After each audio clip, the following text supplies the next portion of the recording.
los derechos de género, recorridos, conquistas y desafíos pendientes en el sistema de justicia.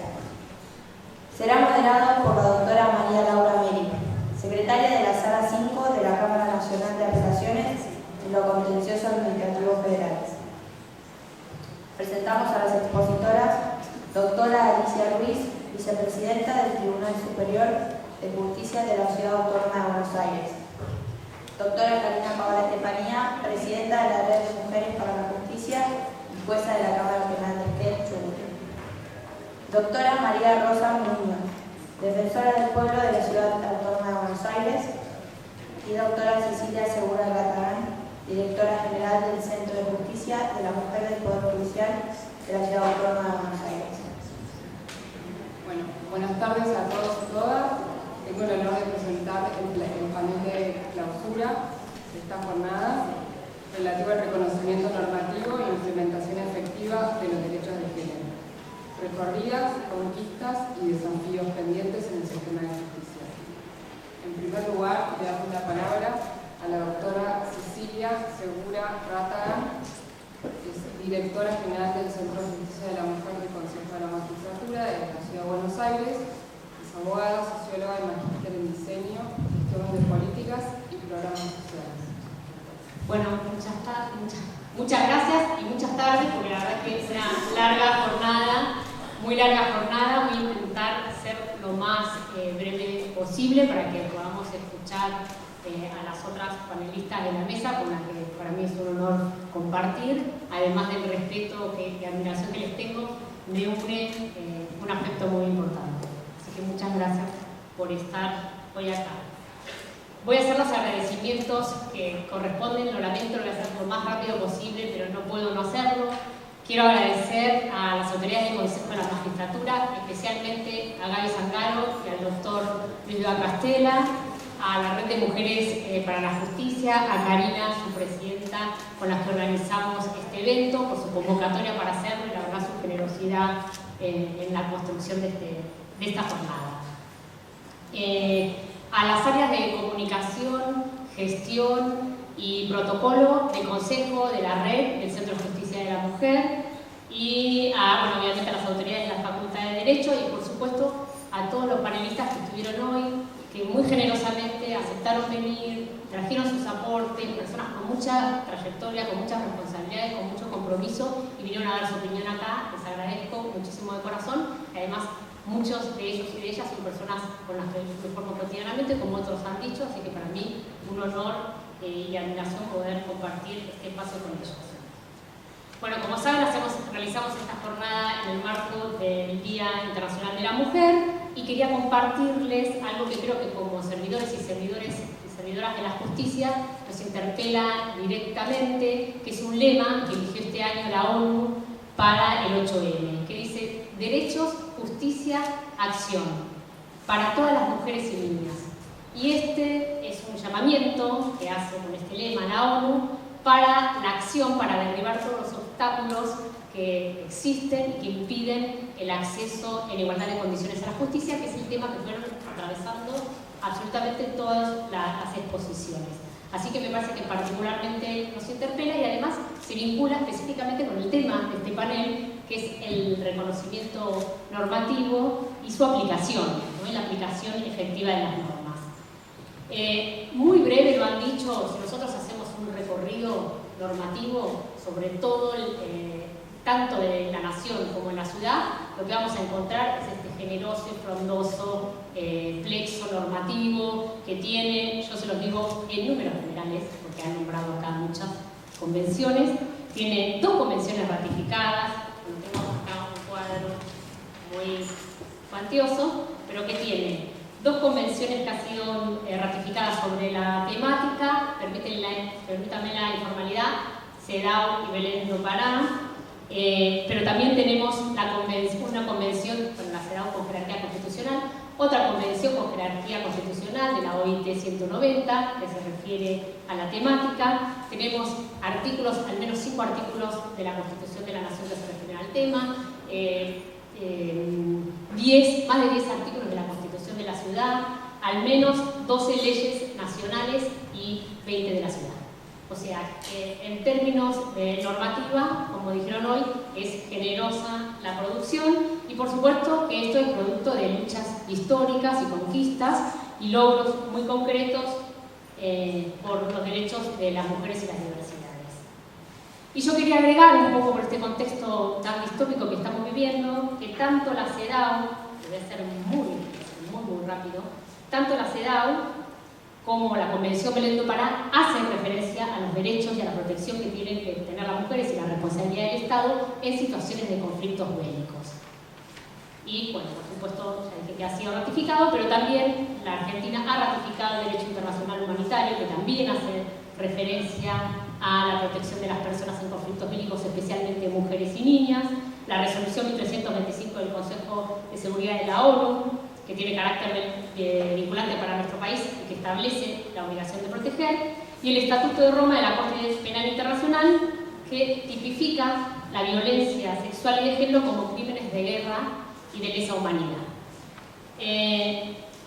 Marco jurídico de avanzada, producto de estas luchas, que nos da un marco, un piso de exigibilidad muy importante. Hay que reconocerlo, yo creo que incluso en los momentos de mucho retroceso hay que reconocer fuertemente los avances. La historia no avanza linealmente, siempre hay avances y retrocesos. Claramente la brecha entre lo que establece la normativa o los derechos que garantiza la normativa y la realidad, como bien han mencionado acá, está aumentando. Estamos en un franco retroceso. Estamos en un franco retroceso a nivel internacional porque en una escalada de violencia y con una guerra que no sabemos, genera mucha incertidumbre, que no sabemos cómo va a terminar y qué alcance tiene. Sabemos que las guerras y los conflictos bélicos sí afectan desproporcionadamente a las mujeres y a las niñas, por un montón de cuestiones que no da el tiempo para decirlo, pero desde desigualdades estructurales preexistentes hasta las violaciones como arma de guerra, entre otros. Y nuestro país, eso en el plano internacional, y en nuestro país Argentina ya venía enfrentando políticas y discursos de negación de las problemáticas de género y su impacto, como minimizando los tratamientos o invisibilizando situaciones. Esto lo hemos visto desde las cuestiones que plantearon de plantear que las denuncias son falsas, que planteó General Cardinale, o el desmantelamiento de dispositivos y de políticas del 144, del acompañar, podemos nombrar muchísimos, no los voy a agobiar con eso porque ya lo conocen, pero sí quiero decir que cualquier discurso que niegue, invisibilice o promueva la omisión del Estado y propague situaciones de violencia genera responsabilidad, como plantearon hoy, y además va contra todo este andamiaje normativo. Y además de que va contra todo este andamiaje normativo, va contra la evidencia empírica. Y yo voy a nombrar solamente 3 datos porque estamos muy cansados todos y hay poco tiempo, pero si quieren lo podemos conversar otro día. Según los datos oficiales, la expresión más extrema de la violencia de género, que son los femicidios, aumentaron. Hubo 228 femicidios en 2024, según la OM de la Corte Suprema de Justicia, y 247 femicidios en 2025, Defensoría de la Nación. El 67% de las muertes, se calcula que alrededor del 62% de las muertes violentas de mujeres fueron femicidios, el 90% de las víctimas son mujeres, de esto el 40% lo representan los niños y adolescentes, etcétera, etcétera. Salieron datos suficientes durante toda la jornada para plantear y que demuestran que efectivamente existe una desigualdad. Los datos son muy elocuentes, sabemos que en lo que va del año, esto lo quiero decir, aunque no es muy buena noticia, por supuesto, pero tenemos que saberlo, en lo que va del año, que recién empieza, ya hubo 43 femicidios. Estamos diciendo que es uno cada 32 horas. Entonces, efectivamente necesitamos, que una de las cuestiones que se planteó en la jornada, que el Estado no se retire. La violencia de género y las problemáticas de género son un problema social, no es un problema privado, no es del ámbito doméstico, no implica ningún privilegio ni ninguna concesión. Necesitamos que el Estado esté, que esté con políticas sostenidas y que se den respuestas institucionales. Y claramente, si el gobierno nacional desmantela las políticas y desmantela los programas, ineludiblemente está desplazando la responsabilidad a los niveles locales. Entonces, nosotros ahí vamos a necesitamos fuertemente que el gobierno de la ciudad tome esa responsabilidad, genere los dispositivos, amplíe los programas y destine los recursos necesarios para que podamos afrontar las situaciones, las desigualdades de género que tenemos en el territorio de la ciudad.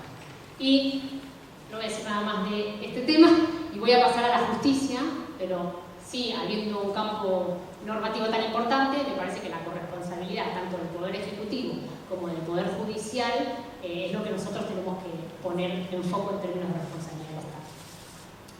En relación a la justicia de la ciudad, bueno, ya sabemos que las normas no bastan, el derecho, porque el derecho no es neutro, las normas no se aplican automáticamente.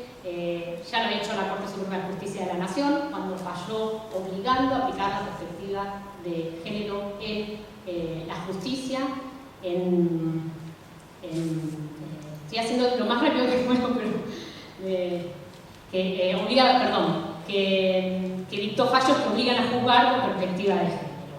Entonces, ¿qué es lo que tenemos que hacer? Bueno, tenemos que cambiar nada más nada menos que las prácticas, las instituciones y las culturas que están perpetuando desigualdades históricas. Una de las cuestiones principales, esto lo voy a decir simplemente como punteo porque realmente se ha profundizado mucho en la jornada, hay que aplicar perspectiva de género en todos los fueros, en civil, laboral, penal, en todos los fueros y en todas las etapas del proceso. Necesitamos que la perspectiva de género permee todas las instancias. Después, y esto también es una opinión porque hubo algunas posiciones diferentes durante la jornada, y quiero decir que yo creo que debe ser de este modo. La principal barrera, como se mencionó, como lo mencionó Diana, siempre nos enseña, son los estereotipos, también lo ha señalado el MEDCEBI, por cómo funciona y cómo opera el sistema de administración de justicia, que distorsiona la percepción de los que tienen que juzgar y que tienen que investigar, y eso termina haciendo que en vez de investigarse los hechos, se terminen juzgando a las víctimas. Otra cuestión que me parece que es importante señalar, que seguir descentralizando la justicia.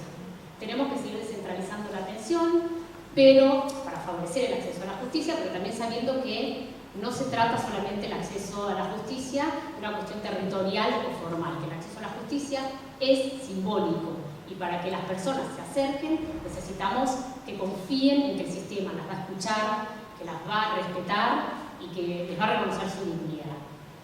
Y la revictimización, los malos tratos, bueno, se han mencionado los malos tratos, la culpabilización, las miradas, los plazos, las esperas, la reiteración del relato, los procedimientos innecesarios, etcétera, etcétera, etcétera, desalientan la denuncia, hacen que aumente la desconfianza en la justicia y además funciona como un disciplinamiento en la mujer que opera como una práctica alienadora que también reconoce la desigualdad. En datos, solamente dos voy a dar, el 88% de las mujeres que sufrieron violencia sexual no realizaron las denuncias. Hoy hablamos de falsa denuncia, 88%. Y cerca de mujeres no recurren a no buscaron ninguna contención institucional, hay otros datos que expresan esta realidad.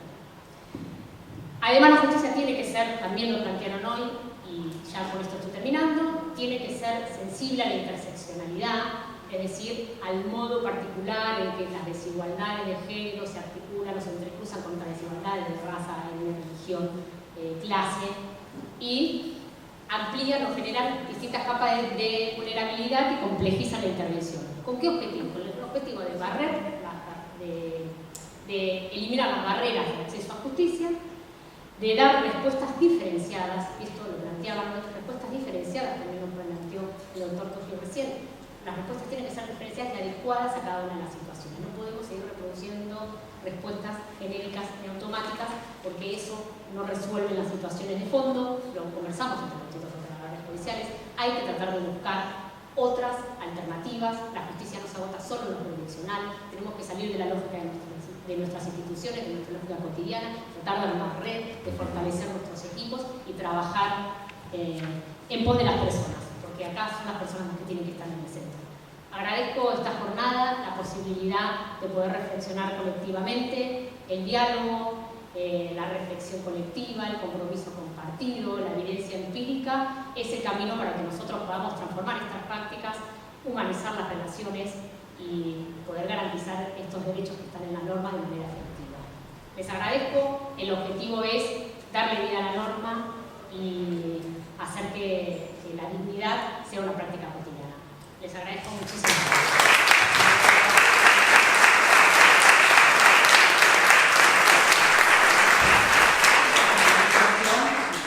La doctora María Rosa Muñoz es la actual defensora del pueblo de la Ciudad de Buenos Aires desde el año 2021. Expondrá, le damos la palabra, doctora. Bueno, muchísimas gracias, buenas tardes a todas, a todos. Un poco fui convocada no para transmitir mi experiencia en este rol de defensora que me toca ocupar ahora, sino mi experiencia legislativa a través de los 2 periodos que me tocó en la legislatura de la Ciudad de Buenos Aires. Pero antes de comenzar, me gustaría hacer una aclaración que me parece muy pertinente. Cecilia contaba recién un dato surgido de la Defensoría del Pueblo de la Nación. Yo les quiero compartir y les quiero recordar que hace por lo menos más de 10 años que no tenemos Defensor del Pueblo de la Nación, una gran deuda que tiene el Estado argentino con los argentinos. 2009, muchas gracias Diana. Muy llamativamente, en el 8 de marzo del año pasado, el Gobierno Nacional hace una publicación celebrando que habían bajado los femicidios en el país y relacionándolo directamente con la baja de los programas dentro y del Ministerio de la Mujer, obviamente. No existe más ministerio bajar a los femicidios. Esto más o menos fue la declaración que hizo el Gobierno Nacional y se basó en esa publicación de la Defensoría del Pueblo de la Nación. Obviamente llamó nuestra atención que un órgano de control, un órgano de defensa de derechos humanos, cuyo titular no está, tuviera la voluntad, la necesidad, la voluntad política de compartir este dato con el Gobierno Nacional. Así que hicimos un pedido de informe dirigido a la Defensoría del Pueblo de la Nación para ver de dónde habían sacado este dato. Y este dato es construido a partir de la información periodística. No se basa en denuncias, no se basa en pedidos de informe al Poder Judicial, se basa en recortes periodísticos y solamente en el título. Con lo cual inferimos que ante el cambio de discurso en la sociedad y especialmente en los medios, donde los femicidios dejan de ser femicidios y pasan a ser violencia familiar de vuelta, murió en circunstancias extrañas, eso no se computa más como un femicidio. Esta fue la decisión administrativa del personal administrativo de la Defensoría del Pueblo de la Nación, que fue lo que remitió al Poder Ejecutivo. Con lo cual no deberíamos tener en cuenta esa estadística porque no es real. Está basada solamente en títulos periodísticos de ese año, totalmente sesgados por un discurso que se está instalando y se está instalando fuerte, todas somos testigos de ello. De cualquier manera, quería hacer esa observación porque fue muy significativo. Fue el 8M del año pasado. Vamos a ver qué nos depara este 8M. Un poco queríamos compartir, y yo después de haber presenciado las anteriores mesas, me parece que lo mejor que puedo hacer, y no solamente relatar cuáles fueron las iniciativas que llevamos adelante en la legislatura, cuáles se aprobaron y cuáles no, cuáles de las aprobadas se cumplen y cuáles no, compartir un poco algunos conceptos que se desarrollaron con anterioridad, porque de verdad los comparto. Filosóficamente los comparto, ideológicamente los comparto. Es muy real que estamos dependiendo de la voluntad de las personas. Depende quién sea el que administra justicia, depende quién sea el que encabeza un proceso en un organismo, es finalmente el resultado. Y me parece que tanto en la legislatura, donde hicimos grandes esfuerzos, como en cada uno de los lugares que a nosotras nos toca administrar, trabajar, ya sea con responsabilidades importantes o no, la creación de los protocolos, la creación de los procedimientos, obviamente la creación de normas, aunque se incumplan, te dejan un estatus superior. Nuestra obligación, me parece hoy, es una continuidad de estas obligaciones, es generar esos procedimientos, empezar a ver cuáles son las buenas prácticas que permiten estudiar el caso en particular, poder administrar justicia sobre ese caso en particular, pero tratar de cerrar la brecha de la discrecionalidad en contra, ¿sí? Siempre que exista la discrecionalidad a favor. En ese sentido, lo que traía, lo había hablado mucho con el doctor Luis Duacastela, que a él le parecía muy importante que yo planteara, que bueno, por una iniciativa mía como legisladora se incorporó la paridad de género en juicio por jurados, también incorporamos la paridad de género en el Código Electoral, hay como cosas que parecen importantes. Para mí hay otras que son importantes y que se incumplen. También soy la autora de la Ley de Baños Públicos. Es una ley que se incumple desde el año 2019 y las mayores perjudicadas por ese incumplimiento somos las mujeres.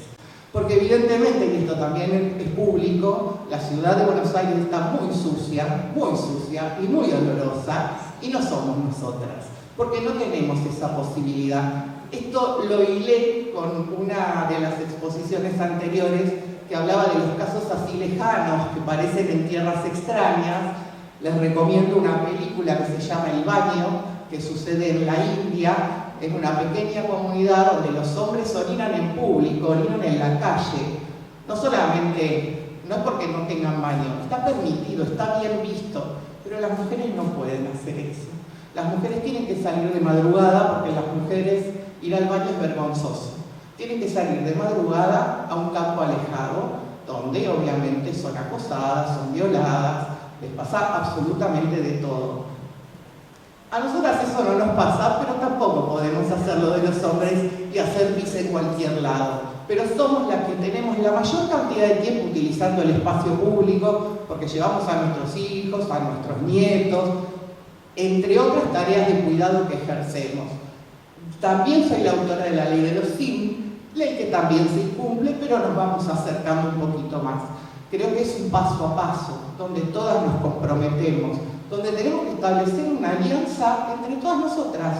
No hay forma, está muy bien buscar a nuestros compañeros y que sean empáticos y tratar de que entiendan que nosotras tenemos un universo diferente, que es más complejo, que tiene más obligaciones y que tiene características diferentes. Pero básicamente la solidaridad y el apoyo es entre nosotras desde cualquier lugar que estemos. Mi lugar hoy desde la Defensoría es diferente, pero no. También, como tengo iniciativa legislativa, seguimos presentando proyectos, seguimos tratando de que la legislatura avance en la normativa, y acá me parece que el caso Ciudad de Buenos Aires es un caso particular. La ciudad está en condiciones, dentro de todo lo que es la realidad del país, que por suerte estos últimos 2 años tuve la oportunidad y el privilegio de conocer más, porque presido la Asociación de Defensores y Defensoras de la República Argentina. La semana que viene partimos a Catamarca. Nuestra realidad es muy privilegiada. Tenemos un presupuesto privilegiado, tenemos una situación territorial privilegiada, tenemos la obligación de marcar el paso. Así como desgraciadamente estamos proveyendo algunos presidentes a la nación que salen todos de la ciudad de Buenos Aires, me parece que obviamente es el epicentro de la discusión política. Tenemos que aprovechar ese epicentro para traer políticas de protección, políticas de avanzada de derechos humanos, como se hizo cuando se sancionó la Constitución de la Ciudad de Buenos Aires. No podemos menos que la Constitución de la Ciudad de Buenos Aires, siempre podemos más. Así que muchísimas gracias por la convocatoria. Espero haberles sido de utilidad. La verdad es que me sentí como poco relato traer algunas experiencias legislativas solamente, porque creo que la discusión incluye lo legislativo, pero que hay cosas mucho más importantes que la norma, que es esta conversación, es el conocernos, no solamente nosotras, sino con nosotros, con nosotres, poder compartir estas experiencias y establecer un marco para todos y todas. Me parece que ese es nuestro trabajo. Es el 90% trabajo, el 10% imaginación, como se dijo. Hay que pensar otras formas, hay que pensar alternativas, pero fundamentalmente hay que ponerse a trabajar. Muchísimas gracias.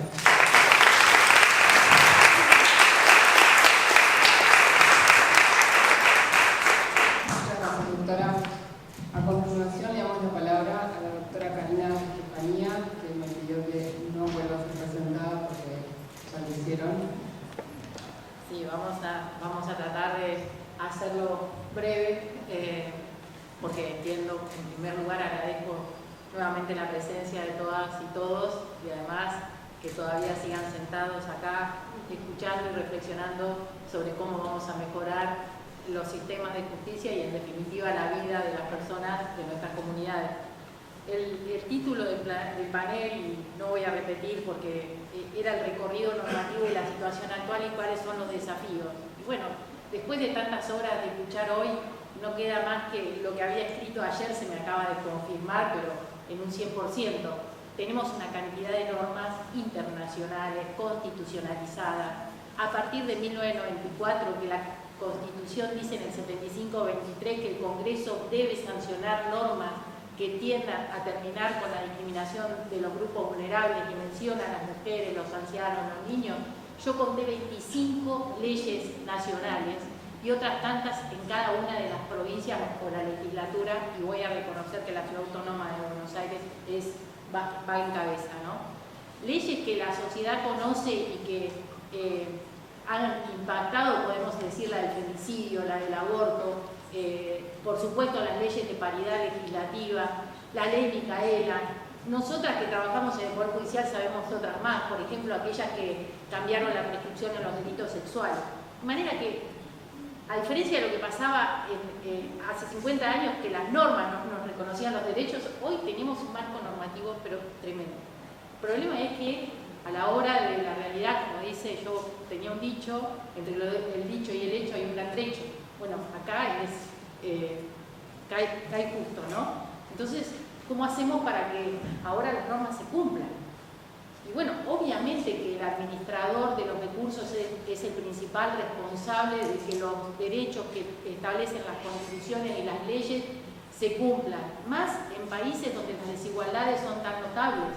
Alguien dijo, y acá no lo voy a reiterar, el Estado está presente fundamentalmente para que esas desigualdades empiecen a desaparecer, porque las leyes están, solo falta que las apliquemos. Pero aquí yo me preguntaba, también analizando, y por qué tiene que ver tanto esta lucha por la paridad y por la igualdad, que es la característica del 8M. Nosotros, si ustedes ven en estas fechas tan conmemorativas, el 8 de marzo hablamos de igualdad y el 25 de noviembre hablamos de violencia. Pero si mantenemos la desigualdad no va a desaparecer la violencia. Y esto es lo que quería invitarlos a reflexionar. La violencia y la discriminación son dos cosas que van unidas. ¿Qué terminamos primero? Es que donde hay desigualdad hay violencia. Porque donde hay un poderoso y hay un débil, hay alguien que ejerce violencia sobre el otro, porque el otro no tiene posibilidad de defenderse. Y esto ocurre en todos los ejemplos de discriminación, de blancos contra negros, contra los pueblos originarios, con los migrantes, y también ocurre con las mujeres. Dicen los datos estadísticos que tal vez, aunque no se hable, los datos informan que los grupos más discriminados en el mundo por su generalidad son las mujeres. Entonces, miraba las leyes de paridad y pensaba, ¿por qué se dieron las leyes de paridad en el Poder Legislativo? En realidad sí, un poco por las normas que obligaban a la paridad, por los movimientos feministas que impulsaron y porque también hubo en su momento alguna voluntad política de que esto ocurriera. Pero esto no se replica en el Poder Judicial. Y no se replica porque desde el poder político no hay voluntad de que en el Poder Judicial haya paridad, porque quieren seguir manteniendo ese grado de discrecionalidad que tienen actualmente para poner en los lugares de decisión a personas que en general son varones, que respetan el mandato que les piden cuando son designados. Y tenemos otro problema en las mujeres judiciales, que cuando decimos, bueno, no va a ser la dirigencia política la que va a trabajar por una paridad en el Poder Judicial, apelemos a la ciudadanía en general, a las mujeres, a las asociaciones civiles feministas, y ahí tampoco encontramos apoyo. Yo me sorprendí en Santa Fe en estos días porque una asociación feminista que se comunicó con nosotros a partir de un video en el que hablábamos de la necesidad de la paridad en la Corte, me dijo, vamos a acompañar en esta lucha. Y hicieron una campaña tan impresionante que 130 asociaciones civiles firmaron la nota pidiendo la paridad en la Corte. Y entonces yo me pregunté, ¿por qué no nos acompañan? Porque somos parte del problema. Así nos ven las mujeres. Las mujeres judiciales somos parte del poder y somos parte del problema cuando ellas ven que sus derechos no son respetados. Entonces esto obviamente que nos interpela, porque lo que escuchamos hoy de las decisiones judiciales, que lo que nos decía Bobby, de esto que surge de las indemnizaciones, o cuando hablamos de las víctimas que van al tribunal, escuchaba que decía cómo nos dirigimos a las víctimas. Ahora hicimos una ley de víctimas y le decimos, usted tiene derecho a participar en todo el proceso, pero la víctima dice, yo no quiero ir más a los tribunales, yo quiero que se encarguen de todo. Entonces hay que explicarle que pueden participar, pero no es necesario que lo hagan y que el proceso va a avanzar igual. Bueno, todo esto es lo que nos interpela hoy a decir cómo seguimos trabajando y por qué tenemos que romper con la desigualdad en el Poder Judicial. No es lógico que el poder que garantiza los derechos de la ciudadanía cuando sean vulnerados esté construido por más varones que mujeres cuando somos las mujeres un poco más de la mitad de la población. Y digo, no es lógico, y pienso también en el valor simbólico que significa esa representación, porque no solamente va a garantizar el derecho de las mujeres que quieren acceder a los cargos de decisión, cualquier abogada que tenga expectativas en ocupar ese cargo, trabaja en el ámbito público o privado. También es un espacio que nos representa a todas las mujeres, como en cualquier lugar. Pero por último, representa a las justiciables que van a los tribunales y esperan que los tribunales que van a resolver su caso estén integrados diversamente, y eso seguramente mejora la calidad democrática y mejora la decisión judicial. Porque aunque tenemos los mismos derechos, no somos todos iguales y aportamos las mujeres una mirada y una visión diferente de la realidad y de los problemas que nos aquejan. Yo pienso que esto nos interpela a las mujeres judiciales, también obviamente a los varones. Coincido con Mario que esto no lo podemos hacer solas, sino entre todos. Que sabemos en épocas de retroceso que las políticas públicas están dirigidas en el sentido contrario, que la litigiosidad aumenta. Vamos a tener mucho más mujeres golpeando las puertas de los tribunales. Entonces, tenemos la responsabilidad histórica de que nuestras decisiones sean la resiliencia, sean la resistencia a los cambios que se impulsan desde otros poderes del Estado. Y a quienes integramos las asociaciones civiles como la Red Mujeres para la Justicia, la Federación Argentina de la Magistratura, las asociaciones judiciales, tenemos que ser conscientes de la importancia de ese trabajo, porque nosotros, a partir de ese liderazgo que ejercemos en esos ámbitos, podemos cambiar la conciencia, no solo de nuestros colegas, invitándolos a capacitarse, sino también podemos cambiar el sentido de las políticas públicas. Porque si el Poder Judicial no se resiste, bueno, entonces, ¿qué esperamos del pueblo que no tiene las mismas herramientas que nosotros? Así que bueno, las invito a que reflexionemos sobre todo lo que escuchamos hoy. Yo la verdad que digo siempre que venimos a estos lugares y nos vamos con la cabeza a mil, ¿no? Tenemos que ir a dormir, pero la verdad que seguimos trabajando y pensando en todo lo que escuchamos y en esa esperanza de que hay tanta gente la que estuvo acá, que tiene los mismos objetivos, que comparte los mismos valores, los mismos principios, que tiene ese compromiso con la justicia, en que podemos seguir trabajando y mejorando el Poder Judicial. Mucho depende de nosotros y de nosotras. Y este año para quienes estamos ejerciendo la magistratura seguramente será un año más complejo que otros, pero la fortaleza y la unión hace la fuerza. Así que muchas gracias y bueno, nos vemos el año que viene en el primer encuentro nacional de la mujer judicial, que seguramente va a marcar un hito y que se va a replicar lo que hoy vivimos, pero en muchas más personas, con la idea de que puedan participar las mujeres de todo el país tan grande que es la Argentina y en la que bueno, Machi de Tucumán, está Virginia de Santa Fe, no sé, ahí estaba Silvia de Corrientes. Todas seguramente van a poder aportar para construir un país un poco más igualitario. Muchas gracias.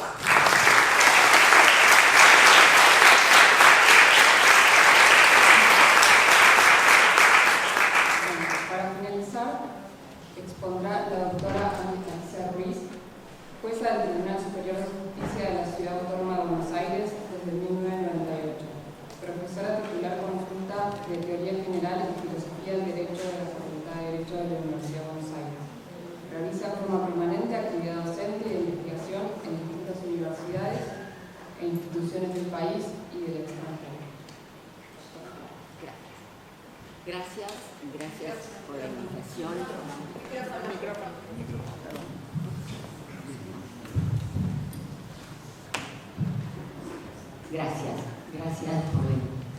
Gracias por habernos encontrado en este lugar. Extiendo ese agradecimiento a quienes pusieron todo el esfuerzo para que este encuentro fuera posible. Es muy difícil porque casi no queda nada para decir de las ideas, de las cuestiones, de los temas que fui pensando desde que supe que me tocaba este lugar. Comparto la mayor parte de las opiniones y de las posiciones que se han expresado aquí, y solo me gustaría marcar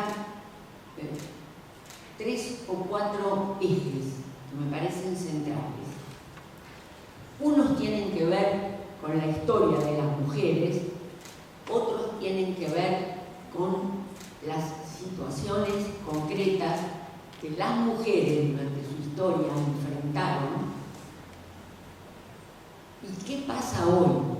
¿Qué perspectivas, qué desafíos enfrentamos las mujeres que estamos en el Poder Judicial, lo que genera un plus de responsabilidad, sin ninguna duda, y todas las mujeres que militan y que luchan desde distintos lugares, desde organizaciones civiles, desde organizaciones gremiales, desde el Poder Judicial, desde la actividad política, desde los organismos de defensa de derechos humanos. ¿Qué nos pasa hoy? Las mujeres en su historia han crecido en el espacio público en momentos muy duros, muy difíciles y de crisis. Crisis que abarcaban las condiciones políticas, las condiciones sociales, las modificaciones que se producían en el mundo del trabajo,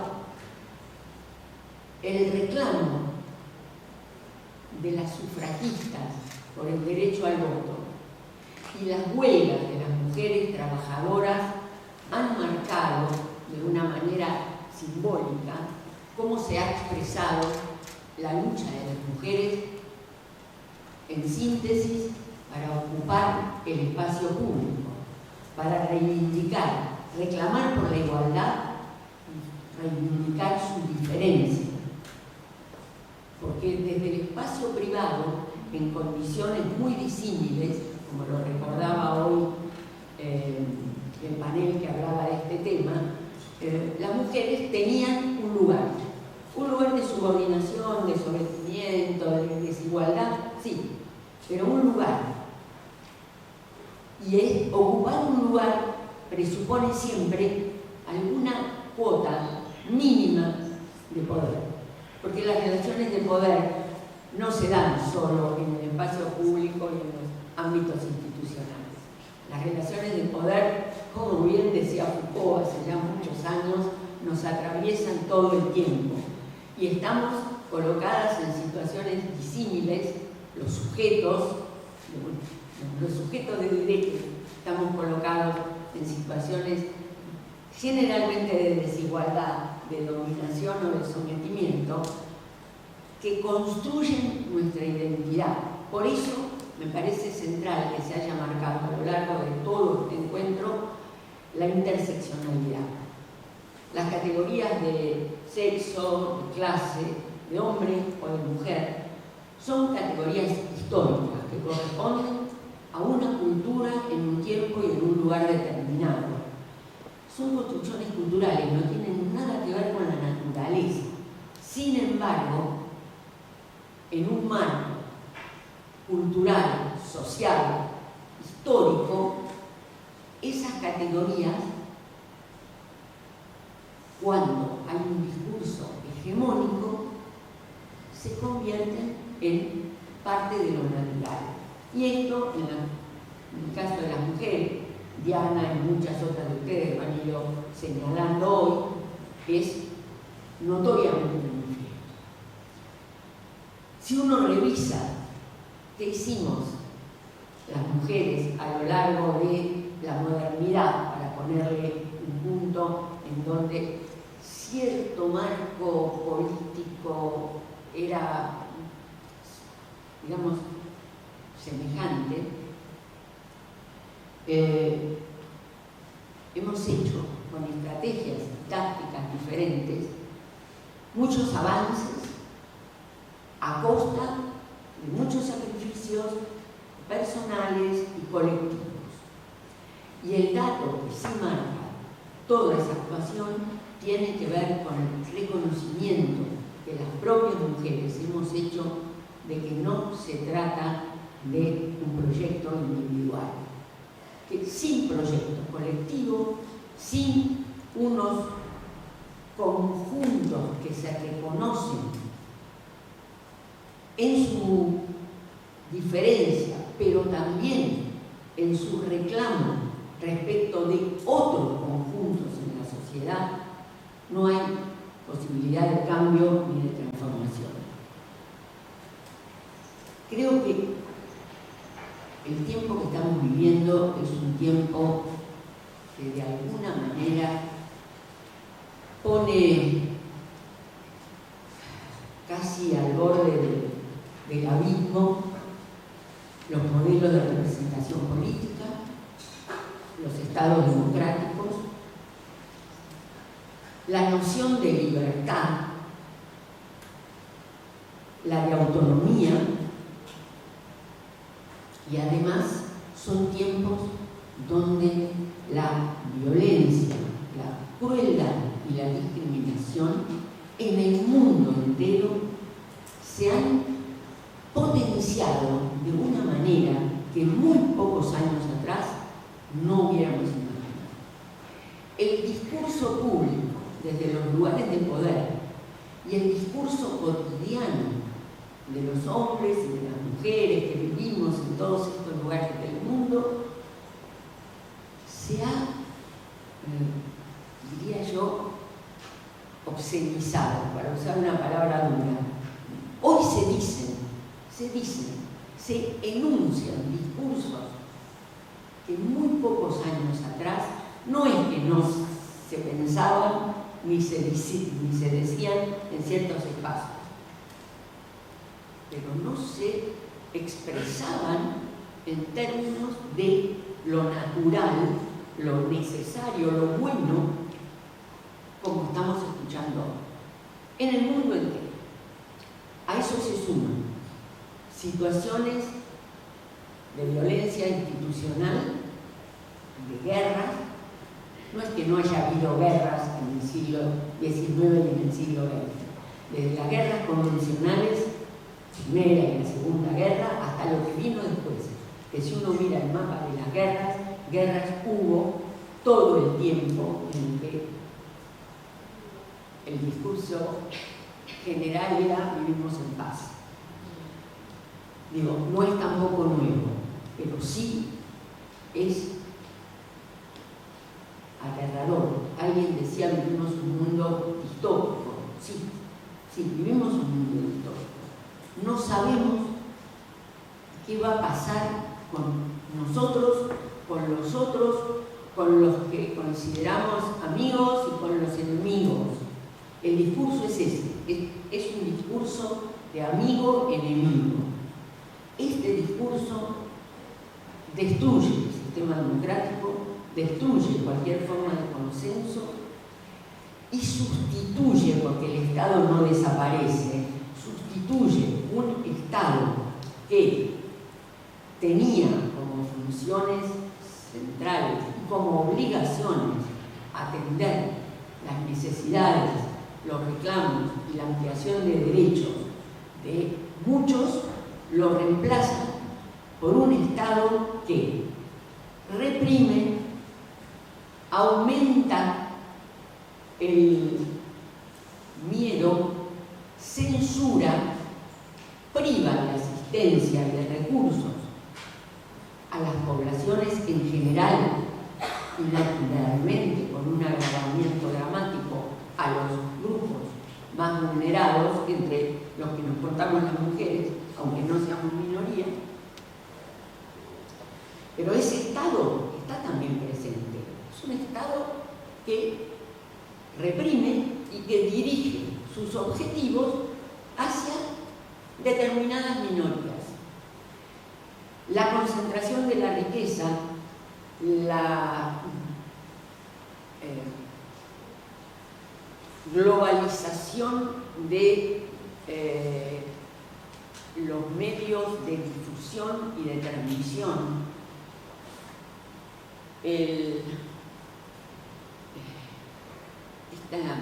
este mar de información que no permite ya ni siquiera distinguir cuál es la información que tiene cierta proximidad con alguna interpretación de la realidad, porque no hay una sola, por lo menos a lo que es la mentira descarada, nos coloca, ahora sí voy a referirme a las mujeres, en particular a las mujeres que estamos en el Poder Judicial, en una situación que seriamente yo hago una propuesta para el Congreso que el año que viene nos reuniría, lo tengamos en agenda, que es qué nuevas formas tenemos que pensar, qué prácticas hay que cambiar, porque el mundo ha cambiado y creo que va a seguir cambiando. Por momentos tengo la sensación, pero los especialistas que trabajan en derecho internacional, el derecho internacional, ya casi el derecho internacional forma parte de un pasado. Las organizaciones internacionales empiezan a estar en una especie de proceso terminal. Entonces, ¿cuál es el derecho convencional que vamos a poder defender? ¿Y cómo vamos a hacer para defenderlo? ¿Cómo vamos a procurar que las lecturas y las interpretaciones de las legislaciones que reconocieron derechos en un mundo donde pareciera que no se trata de derechos, sino de privilegios, ¿cómo hacemos para convencer a los que trabajan cerca nuestro, a los que nos reclaman y a los que esperan algo del trabajo que estamos haciendo? Yo he sostenido siempre que el discurso jurídico es un discurso que tiene anclaje en el tiempo, en la historia y en las culturas. No es ni universal, ni permanente, ni natural. Es producto de la conflictividad y de la organización de las sociedades avanzadas. Lo que llamamos hoy el derecho internacional, los mismos derechos humanos, son productos básicamente de los puntos de partida de la modernidad en Occidente y su transmisión restringida a lo que eran sus colonias, y a esta idea que tuvo Europa como centro del mundo de que había una civilización, la europea, y muchas culturas que en todo caso, en el mejor de los casos, requerían tolerancia. La tolerancia es una virtud de los poderosos. Los que no tienen poder difícilmente pueden ser tolerantes. ¿Tolerantes con qué? Entonces, creo que deberíamos pensar muy seriamente cómo vamos a cumplir si los sistemas que mantienen la división de poderes siguen consolidándose. Bueno, ¿cómo vamos a hacer las mujeres en el Poder Judicial? De verdad, en lo personal, me preocupa menos que haya más mujeres en el Poder Judicial y me preocupa más cómo se forman esas mujeres que están en el Poder Judicial. Porque convengamos que todas nosotras nos hemos formado en modelos de escuelas de derecho en donde esta distinción y esta diferencia no existía. Nuestra cultura jurídica es la misma que tienen los hombres. Así que para pensar algo distinto, además, hay que cuestionarse la propia cultura jurídica.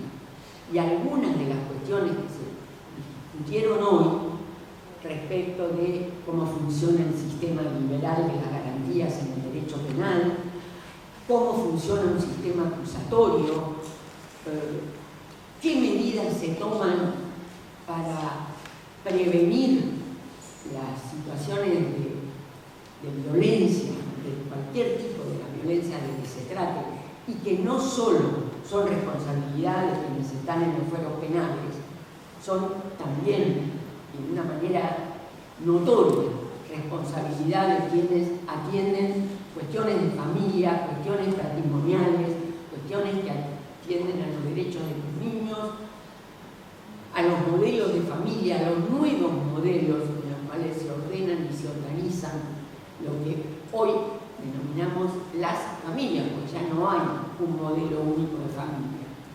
Que los estereotipos prosiguen, sí, que todavía reaparecen de una manera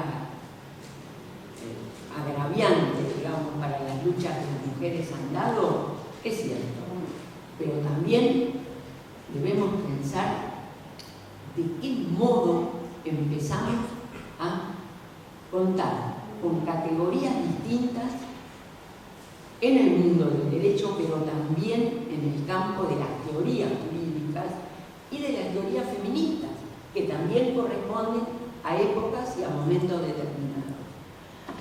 Y por fin, y para terminar, me gustaría recordar algo que un colega dice en los agradecimientos de un libro que acaba de publicar y me hizo el honor de pedirme que lo prologara, que dice en un momento dado: escribir suele ser un acto solitario e íntimo. Y yo podría decir, redactar una sentencia, si es que son los jueces que la redactan, es un acto solitario. Uno se tiene que enfrentar con sus propias perplejidades, con sus prejuicios, con sus convicciones y con todas las otras voces orales que integran lo que llamamos un proceso. Pero el proceso para contar e imaginar es decididamente colectivo, resultado de un ensamblaje, de un collage, de una escritura bordada que conecta ideas, palabras y pensamientos personales con otras ideas, palabras y pensamientos compartidos, aprendidos y escuchados. Yo le agradezco que me quieran invitar, que acaba de publicar un libro que se llama El derecho a la identidad,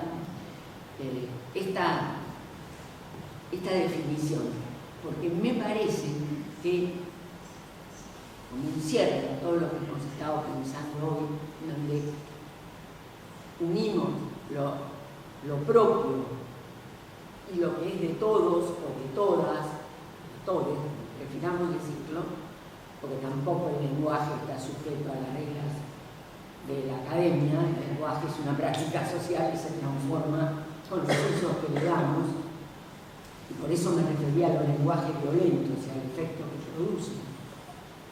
Y no son menores esos efectos. Me parece que en tiempos muy difíciles para ser optimistas, pero para poder resistir y para conservar la voluntad de no renunciar, y también para comprender que no se trata de ser excepcionales. Muchas veces en la historia de las mujeres, para el 8 de marzo, se hace el catálogo de las mujeres excepcionales. No, el problema somos nosotras, que somos mujeres en el Poder Judicial comunas. Tenemos esta tarea como otras tienen otra. Entonces, sí tener claro que no nos pueden volver a relegar en el papel tradicional de las mujeres. Tener hijos, no tener autonomía sobre nuestros cuerpos, no poder decidir qué hacemos y qué no hacemos con nuestro propio cuerpo, porque me parece que ahí hay también una materialidad que necesitamos preservar y asumir que en ese ámbito, en el mundo de lo privado, todavía hoy las tareas de cuidado nos corresponden. La idea de que porque somos biológicamente la madre, porque parimos, entonces, bueno, los hijos de algún modo dependen de nuestros cuidados. Sí, sabemos todo eso, es bueno tenerlo presente, pero fundamentalmente hay que defender cada uno de los espacios públicos en donde las mujeres hemos dado nuestra lucha. Creo que el Poder Judicial podría ser, si su estructura se transforma mucho, podría ser también un lugar de resistencia.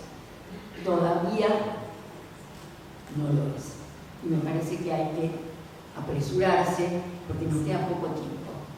Gracias.